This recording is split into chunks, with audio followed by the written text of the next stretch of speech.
Bonjour la famille, j'espère que vous allez bien. Si vous voulez développer une seconde source de revenus et que vous avez au moins 350 dollars pour commencer et vous êtes prêt aussi à payer 25 dollars par mois pour que vous puissiez proposer des services tels que téléphone cellulaire, Internet, électricité en Alberta, assurance aux États-Unis, bref, Canada et États-Unis pour proposer des services.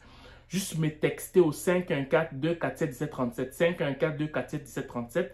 Ça me fait plaisir de travailler avec vous en fait. Et moi, je veux des personnes qui sont sérieuses, qui n'ont pas de gêne à approcher les gens. Parce que si tu as gêne à approcher les gens, c'est pas prêt pour toi. Mais si tu sais que tu as besoin de développer une seconde source de revenus pour ta propre vie maintenant et pour le futur, texte-moi au 514-247-1737. Voilà. Vous savez, j'ai peut-être tous les défauts du monde, franchement. Mais une des qualités que j'ai, une seule des qualités que j'ai, c'est le fait que dans mon approche, je ne regarde jamais à moi en premier ressort. Surtout quand je lis d'un groupe. Dans mon approche, je ne regarde jamais en premier ressort. Je regarde d'abord au bien du groupe avant de regarder à mon propre bien. Pareil dans mon foyer. Du moins dans tout ce que je fais, il est très très rare que je vais prendre une décision d'abord me concernant sans pour autant prendre, je vais dire, le bénéfice des autres. Très, très rare que je fais ça. Donc, quand je vous parle de l'inflation, je vous parle de la brutalité et de la cherté de la vie, la normalité de la cherté de la vie actuellement, c'est parce que je vous aime et c'est pour votre intérêt que je le dis. Il y a un article qui est sorti lundi, à savoir hier, le 13 janvier, qui dit quoi? La moitié des Canadiens sont à 200 dollars ou moins de ne plus payer leur facture mensuelle. Je vous parle de ça depuis combien de temps? Pas plus tard qu'il y a 2 jours, je faisais faire une simulation où il restait 400 dollars, mais sans pour autant intégrer d'autres charges importantes. Donc, ça tourne autour des prix que j'avais à peu près estimés. Pour quelqu'un qui gagnait 3500 dollars chacun, un couple incluant ce qu'on donne pour les enfants. Donc, ça veut dire que le foyer qui gagnera à peu près 8500 dollars, j'avais estimé, il reste à peu près 300 à 400 dollars, sans même avoir ajouté d'autres frais qui étaient importants dans la mensualité d'une petite famille en fait. Et là, on sort un article qui dit la moitié des Canadiens sont à 200 dollars ou moins de ne plus payer leur facture mensuelle. Ne voyez pas des gens qui conduisent de belles voitures.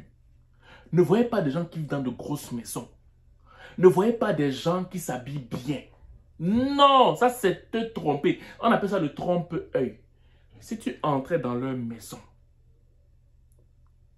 certes, ils gagnent de l'argent, mais les engagements qu'ils ont, les arriérés qu'ils ont, tu ne imagines pas ô combien beaucoup de gens crient dans leur intimité, pleurent dans leur intimité. Genre qu'il y a beaucoup de gens qui rentrent, mais aussitôt tous ces argents-là sortent. Pourquoi? À cause des engagements que ces personnes ont pris en fait. La moitié des Canadiens sont à 200 dollars ou moins de ne plus payer leur facture mensuelle. L'enquête menée par Ipsos a révélé que de moins en moins de Canadiens s'attendent à ce que leur situation d'endettement s'améliore au cours de la prochaine année. Ce n'est pas moi qui dis. Donc, on te dit que la moitié des Canadiens ne s'attendent même plus parce que tellement ils sont endettés qu'ils ne s'attendent même pas pour l'année 2025 qui passe à ce que leur situation financière s'améliore. Non, ils ne s'attendent pas. Mais au contraire, soit ça va stagner, soit ça va s'empirer. Mais ça va majoritairement s'empirer parce que la vie ne part pas de moins cher à moins cher. Ça part de plus cher à plus cher. Ok. Ok, on continue. La moitié des Canadiens sont à 200 dollars ou moins de ne plus être en mesure de payer leurs factures mensuelles et leurs dettes, selon le rapport trimestriel de MNP sur l'endettement des consommateurs. Malgré la baisse des taux d'intérêt, les gens sont toujours inquiets, souligne Grant Bazian, président du cabinet d'insolvabilité. spécialisé en proposition de consommateurs et consolidation de dettes. Selon Bazian, la perception des gens de leur situation financière est généralement basée sur ce qui les affecte dans l'immédiat. C'est ce que je vous dis souvent. Les gens réagissent à ce qui se passe maintenant plutôt qu'à ce qui se passe dans le futur. Si tu vois déjà que dans l'immédiat, là, tu ne peux pas subvenir à tes besoins. À l'immédiat, là, quand tu fais les calculs, tu tombes dans le moins. Comment tu vas pouvoir penser au futur? Puisque le présent, là, ça ne va pas. Quand tu regardes à gauche, à droite, devant, derrière, tu ne vois pas d'issue. Tu ne vois pas d'issue. Mais ça veut dire que tu ne peux même pas penser à l'avenir. Parce que le présent est complètement bloqué. L'enquête menée par Ipsos a révélé que de moins en moins de Canadiens s'attendent à ce que leur situation financière d'endettement s'améliore au cours de la prochaine année, tandis qu'un nombre croissant d'entre eux pensent qu'elle va s'aggraver. Oh! Je n'avais pas encore fini de lire l'article que vous avez vu. Je vais recommencer. L'enquête menée par Ipsos a révélé que de moins en moins de Canadiens s'attendent à ce que leur situation d'endettement s'améliore au cours de la prochaine année, tandis qu'un nombre croissant d'entre eux pense qu'elle va s'aggraver. Ce n'est pas moi qui dis. Ce n'est pas moi qui dis. Non, ce n'est pas moi. Ne me prêtez pas les mots. Ce n'est pas moi qui dis. Plus de la moitié d'entre eux disent qu'ils ne pensent pas pouvoir couvrir toutes leurs dépenses courantes et familiales au cours de la prochaine année sans accumuler davantage de dettes. Ce n'est pas moi qui dis. Ce n'est pas moi. Ce n'est pas moi qui dis. Plus de la moitié d'entre eux disent qu'ils ne pensent pas pouvoir couvrir toutes leurs dépenses courantes et familiales au cours de la prochaine année sans accumuler davantage de dettes. Ce n'est pas moi qui dis. Écoutez, c'est Grant Bazian, président du cabinet d'insolvabilité, spécialisé en proposition de consommateurs et de conciliateurs de dettes qui parlent. Ce n'est pas moi qui dis.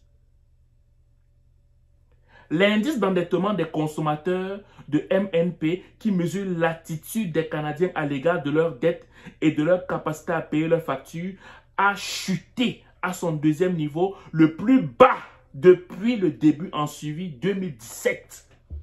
L'indice en 2025 a chuté dans son indice le plus bas.